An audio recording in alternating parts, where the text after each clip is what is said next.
Hello, everybody, and welcome to the Glory Reds podcast. It's your boy Dom Benito, and today we are going to be discussing the transfer window. What has Manchester United done so far? We are going to be talking about the possible stories of players leaving the club that might make you feel some type of way, and we are going to be talking about yesterday's game, the match analysis of Crystal Palace versus Manchester United. So let's jump into it, everybody. Manchester United have thus far in this transfer window brought in Patrick Dogu and Aiden Heaven. Honestly, for me, on my point of view, that's not enough, considering what has been happening at Manchester United. You look at the team needs reinforcements. This team needs serious reinforcement. So I don't know what Ineos or the Glazers are thinking about at this current moment. When you look at the way the team are performing against the likes of Crystal Palace, teams that we are supposed to be putting away. That game yesterday, I watched that game and I couldn't help but think that we were playing with our food until the food turned on us and choked us. You know what I'm saying? Then we got choked by the food. But we'll get into that. Let us discuss the transfer window. What has Manchester United been up to in this transfer window? There have been so many stories connected to Manchester United. So many. A player is imminent. United have opened talks. There is a bid here and there. We are trying to speak to this striker. We are speaking to this player. Players that you never even thought or even envisioned coming to Manchester United. We are being linked with them. But tell me something I don't know. You know what I'm saying? Like, I'm sure you guys, we're all used to this. Transfer window, it doesn't matter. Winter, summer, Manchester United will be linked to literally all the players in the world. You know, that's just who we are. But let us discuss the ins. So Manchester United have signed Patrick Dogu and Aiden Heaven. They were presented yesterday. These are young players. Aiden is younger, who I believe will be, I don't know if he's going to be part of the first team just yet, but I believe he's going to be given an opportunity like Chido, you know, starting with the under 18s, and then he will work his way up until the first team. But I don't think he's going to take time. You know, I look at the kid, I look at the size, I look at his build. He looks like somebody that will just come in there easily and do his thing. So I'm excited about Aiden. Patrick Dogu, on the other hand, he's a little bit much older. He is somebody that is coming straight into the first team. He's coming to remove the likes of the low. I know I shouldn't be doing that because Manchester United players are our players. But if you've been following the Glory Reds podcast, I think you would notice that I've always had an issue with Delo. I don't know why people overpraise him or overhype him, but I am happy at this current moment that we are going to fix that situation. This situation should have been fixed when? Beginning of the season? This left back situation that we are currently having at the moment should have been sorted out beginning of the season. We thought, no, Luke Shaw will be back. And honestly, I do not know what they were thinking. And can I just say something as well? I think there needs to be an investigation done into the medical department of Manchester United. Because there is something seriously wrong with players that go into that medical facility. They either stay there or their injuries prolonged, or they will get there, think that they're fit, come back, get injured again, and then go back. There's just some weirdness going on in our club when it comes to the medical department. And I think we need that it needs to be investigated. People need to be fired. Because Anthony Martial, and I know this is completely off topic, but I just wanted to make a point. Anthony Martial has gone to the Greek side, has played 17 games, not fit, has not been injured once. Boy is scoring. But when he was at Manchester United, every other game he was injured. Why is that? What's happening? What's happening to our fitness department? Now, the reason why I bring this up is because Luke Shaw has spent Malacia, obviously, there's a story there. Malacia didn't want to listen to the club. He was impatient, took matters into his own hands. It backfired. And then he had to stay humble, and then he had to do it the right way with the supervision of the club, monitoring him as he was recuperating. Luke Shaw, I don't understand. Luke Shaw, it's almost like they gave him that permission. They're like, listen, we trust you. You're a professional. Just do your thing. Just make sure that you come back to us, which is bullshit. It's absolutely bullshit. Because he went to England, didn't really feature much. When he featured, got injured, aggravated his injury again, and then now it's he becomes our problem. Make that make sense. So now he's there, he's injured, but his injury is prolonged. Now I'm not going to sit here and start complaining about when he's going to come back, because Ruben Amorim trusts Luke Shaw. He's actually waiting for Luke Shaw. I am also waiting for Luke Shaw. My issue is what is happening behind closed doors. Why are players going into that medical facility and not coming out? I'm worried about Licha at this moment because he picked up his injury yesterday. Now, we don't know what the diagnosis is. Maybe 2 months. They'll come out and tell us that it's 2 months. But I don't know. We might see Licha 3-4 months from now. Even 5 months from now. Because of whatever is happening there. Okay, I was just going off topic, but I was just something to think about. Think about it. Why is it that our players, when it comes to injuries, there is just something that, I don't want to say a scandal, but there's something happening there that just doesn't make sense. And again, Mathys Tel. Manchester United were in for Mathys Tel. The boy agreed and chose Manchester United. However, the negotiations collapsed between Bayern Munich and Manchester United. Honestly, I do not know what Manchester United said to Bayern. Man United must have gone there with their pompous self and said, we're not paying shit and we are not going to get bent over and what. And Bayern Munich were like, really?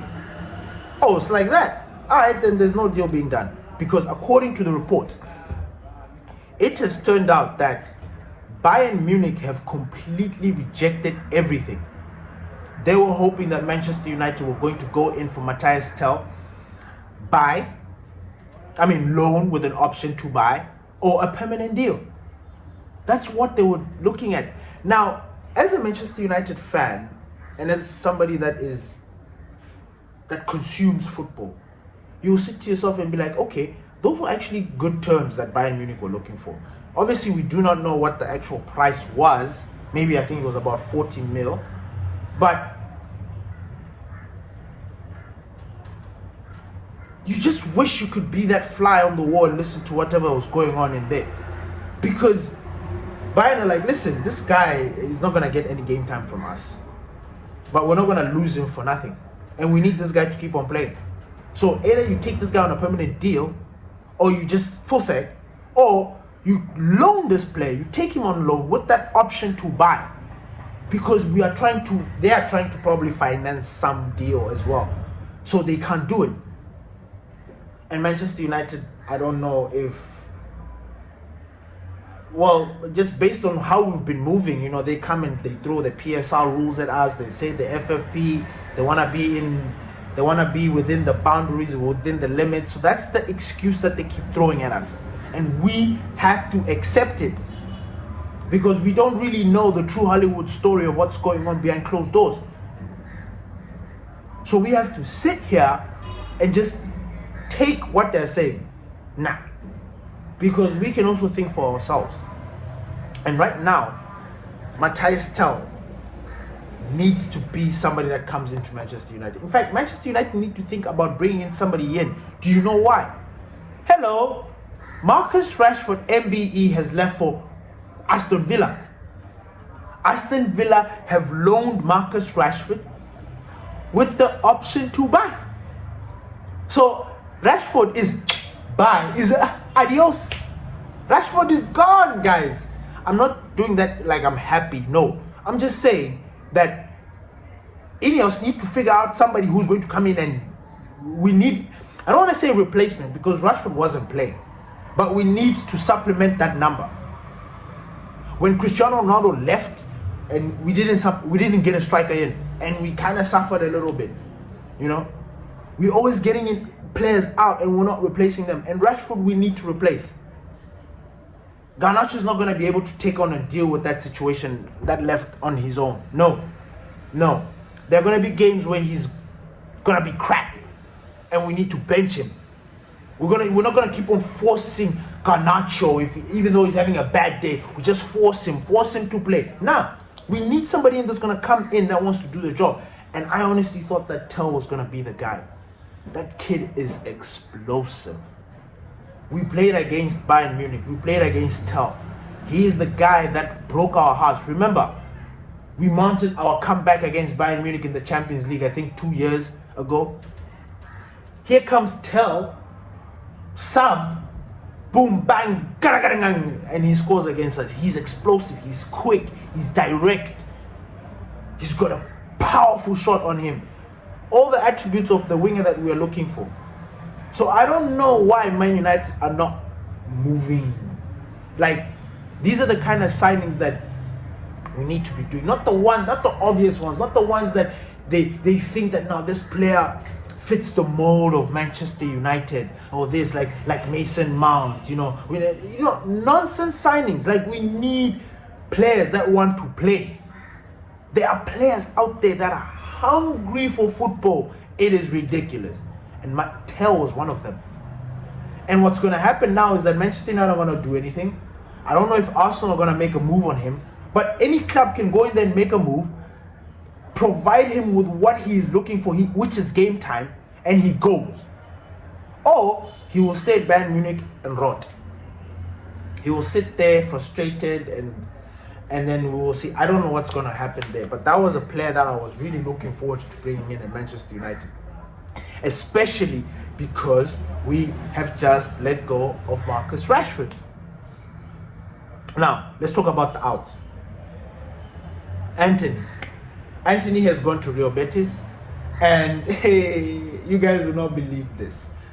On his debut, Anthony the Spin, on his debut, wins man of the match. Come on! What's going on? Now, I'm not going to sit here and start saying that, he was the one, he was the chosen one. Nah, because he had an opportunity to do that at Manchester United, but he didn't do it. But I am pleased to know that Anthony is out there figuring things out. If at all Manchester United are thinking about that, because Anthony deal, there's no buy option. Anthony's going and he'll be back. Now, will Anthony be that winger that we are trying to bring in? Like, will he be that new signing winger? Because he's gone out on loan. When he comes back, he almost looks like a new signing. He'll be a new person. His footballing, he would have had some legs, like some minutes in his legs. He would have played some games and he would have been at the right fitness or whatever you want to call it. I encourage a lot of you to keep on paying attention to our players that are out on loan, even Anthony. Let's see. Let's watch the games and see whether this guy, we need to bring him back or we need to be thinking about bringing in other players. But I'm pleased and I'm happy that Anthony won the man of the match on his debut. He rattled the post or something like that, and then there was a rebound. Another player scored and he did the business. So I'm happy. I didn't watch the game. I missed it, which I'm actually bummed about because I don't like missing players. I don't like missing the matches of our players. I'll be watching Marcus Rashford, by the way, which leads me into my next out in the transfer window. Marcus Rashford has signed with Aston Villa with a loan deal, 40 million buy option. I'm really hoping that he goes and does well at Aston Villa. I don't want them to send him back. You know how disgraceful that will be. Aston Villa saying, listen, take your player. Like, he is just, what are we going to do with Marcus Rashford then? This is the only opportunity for us to first of all get rid of his wages and just get rid of his aura. Just get rid of Marcus. Like, bye. Like you've ran your race, but you're tired. And we get it. Manchester United is not for everybody. Bye. So that is also another out. And we wish him all the best. Malacia was linked with joining Real Betis, joining Anthony. If that deal had gone through, Tyrell Malacia probably would have featured yesterday as well. I don't know what that deal seems to have collapsed. Casemiro has turned down deals left, right, and center. Like, you, Fosek, no.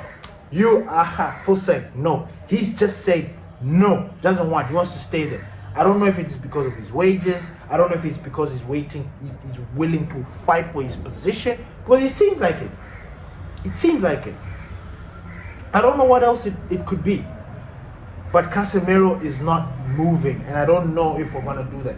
Al Nassr were pushing for him. Cristiano Ronaldo has given the green light. Spoken to those people, said, get Casemiro in. Casemiro is still at Manchester United. He's warming that bench so nice. It's now boiling. I don't know what we're going to do with Casemiro. But let's stay tuned and see what happens there. And then, last but not least, when it comes to the transfer window, is the story. Again, Chelsea are lurking. Chelsea are sniffing around at Garnacho. They're still, which is unbelievable. Haven't you guys had enough? You guys have Mudryk, you guys have Madueke, you guys have Sancho, you have Pedro, Neto, you have Felix. You guys have players for days. You took Sancho. Wasn't it enough? Now you want Garnacho. For what? Stay away.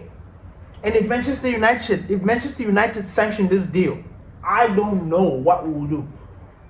I don't know. Because Garnacho has just gotten into a good place with the manager.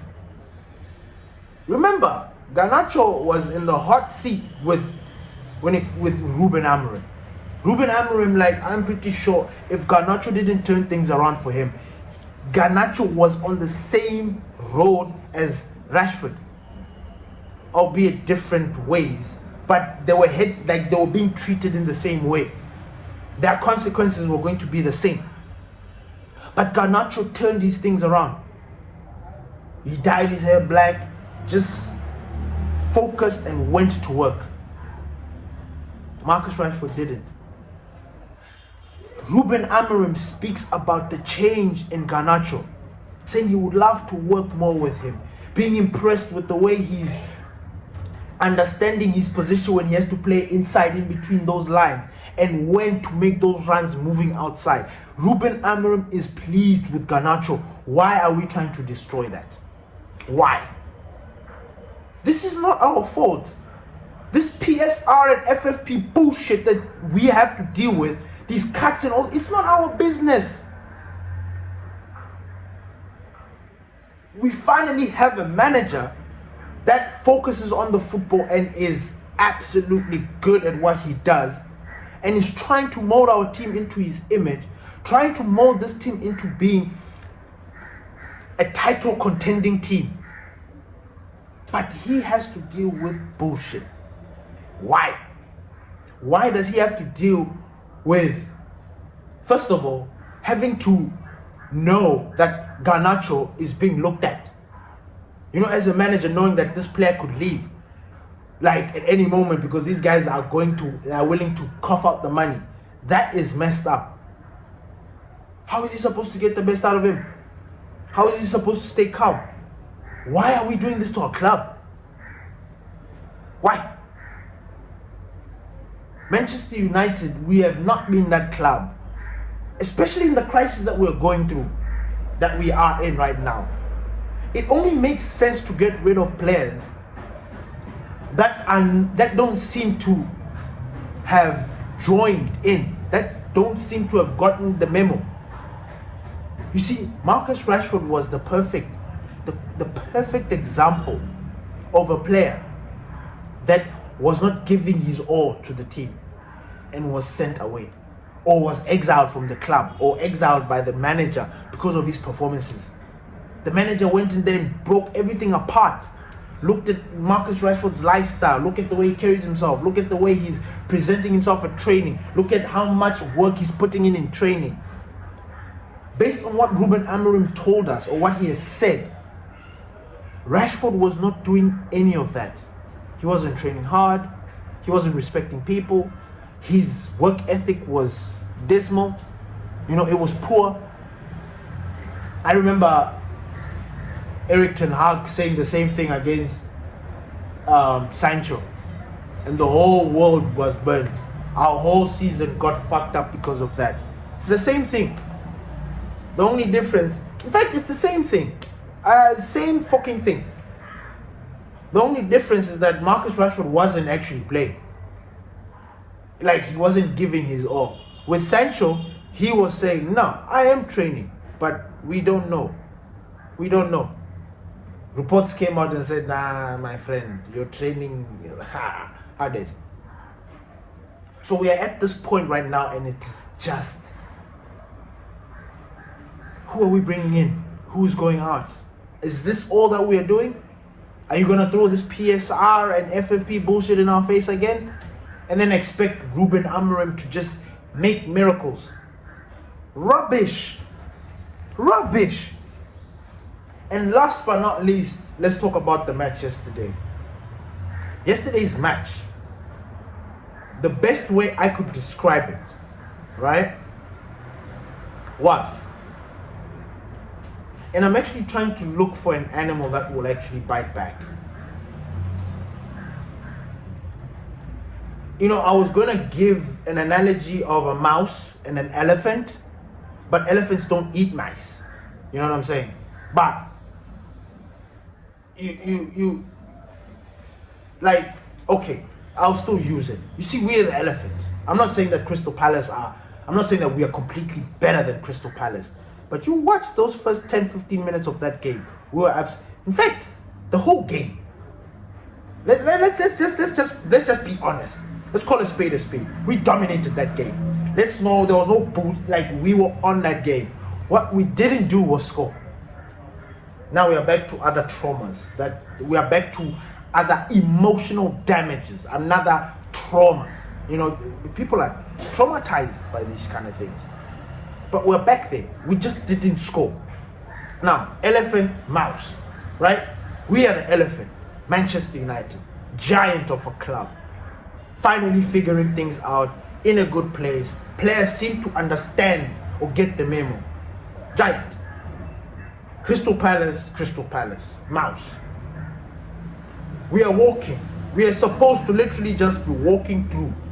But then this mouse is there, and this elephant is like, whoa. Whoa. And then the mouse gets into the task, and the elephant is done. Done. Falls down. That's how I put it. We were playing with our food until our food turned on us. We literally were just playing with our food like a child. And then when the child just goes, throws the food away. Yeah, that's what happened. Crystal Palace, just their goals, very simple. Like, I don't know. First of all, the false nine, and I'm not even going in on the manager, because again, this manager I trust. In Ruben, I trust. Just so you know. In Ruben, I trust. In Ruben Amorim, I trust.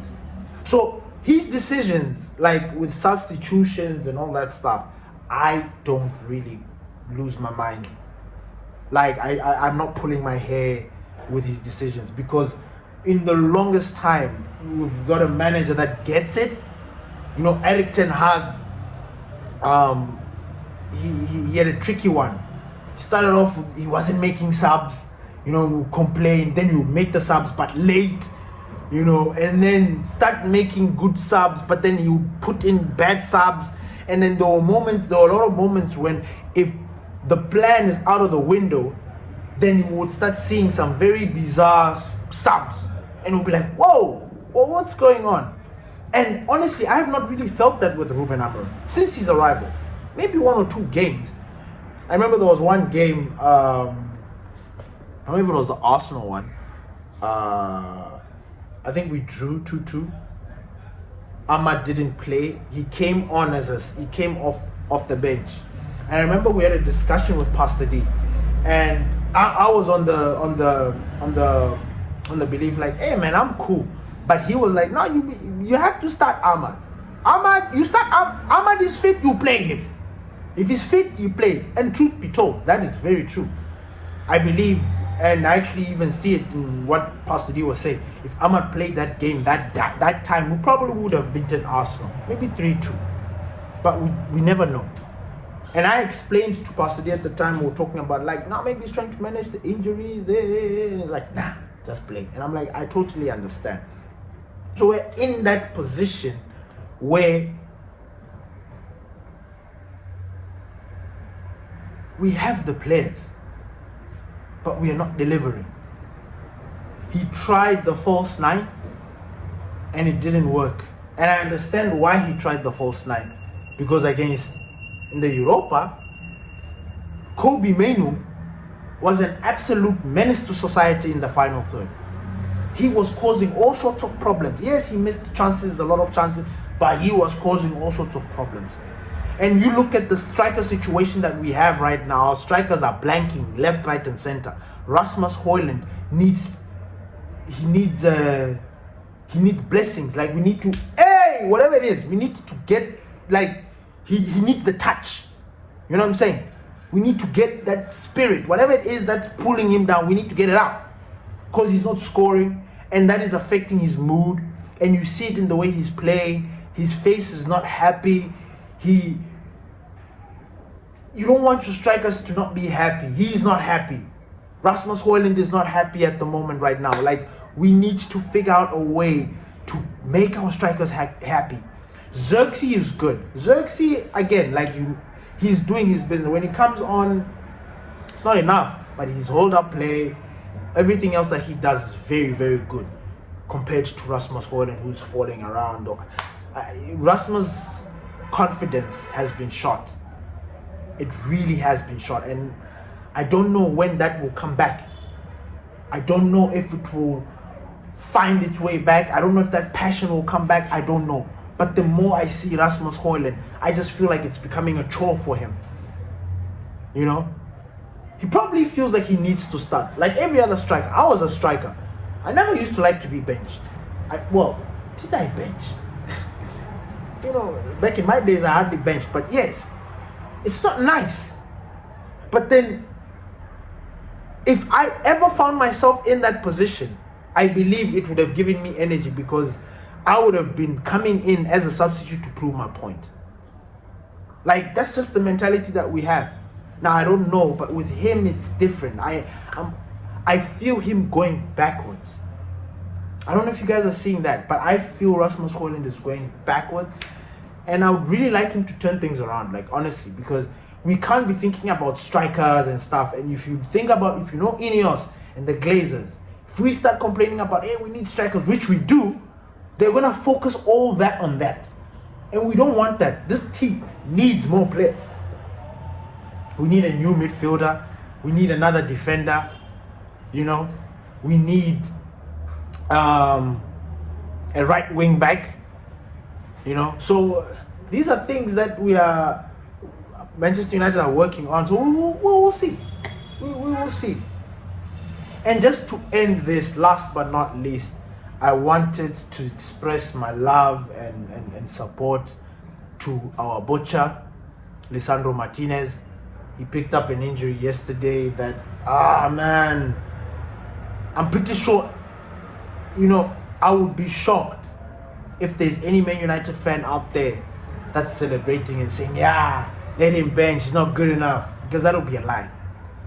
Martinez in the past 4-5 games has been absolutely mint.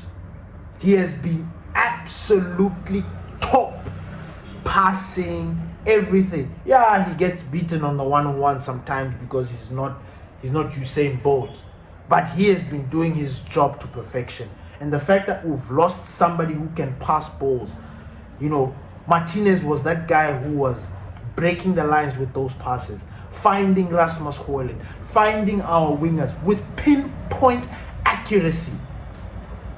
I don't think there's a better passer in our team than Martinez at the moment. I don't think so. I can sit here and debate with everybody. We can do that until the cows come home. But I will say here with my chest, there is no better passer of the football in Manchester United better than Lisandro Licha Martinez. There is no. So Licha picking up his injury yesterday is a huge blow for us. Huge blow in the sense that the IQ, we can replace him. We have defenders, don't get it wrong. Lindelof is there, Yoro is there, Maguire is there, De Ligt is there, Mazraoui is there, Dogu is there. I just counted 7 defenders. Aiden is there, 8 defenders. Amas, 9 defenders. 9 defenders. Players that can help supplement that defense. Yes, it's a mix of first team players and academy and youngsters. But 9. Missing 1 is not a train smash. We can easily replace him. But it is the quality that Lisandro Martinez brought to the team that is going to be missed. His ability to hold the ball, control the tempo, look at the way people are. Did you see the pass he gave Ahmad yesterday? Did you see, before he got injured, did you see that absolute beauty? Such passes, it was a Scholesy kind of pass. He just saw Ahmad, I think he saw Ahmad from the corner of his eye, and he just launched it, and it was perfect. So we are really, really, really going to miss the Butcher. And I just hope the players that have left, that are there, will step up, come on, and then somebody else take up that mantle, because we are really going to miss that. We are a team that misplaces passes it's like we're children. I look at Delo misplacing passes. He's in the final third and he just misplaces a pass or gives the wrong pass. I'm like, my friend, how are you a professional footballer? And then you watch other teams and you see them misplacing passes it's not even a problem. It's the least of their worries. With Manchester United, passing is a worry, because we just cannot get the ball to the feet of the players. But with that being said, thank you everybody for listening to the Glory Reds podcast. It's your boy Dom Benito. And again, please, for Licha, please smash a like and leave a comment telling Licha get well soon. Thank you everybody.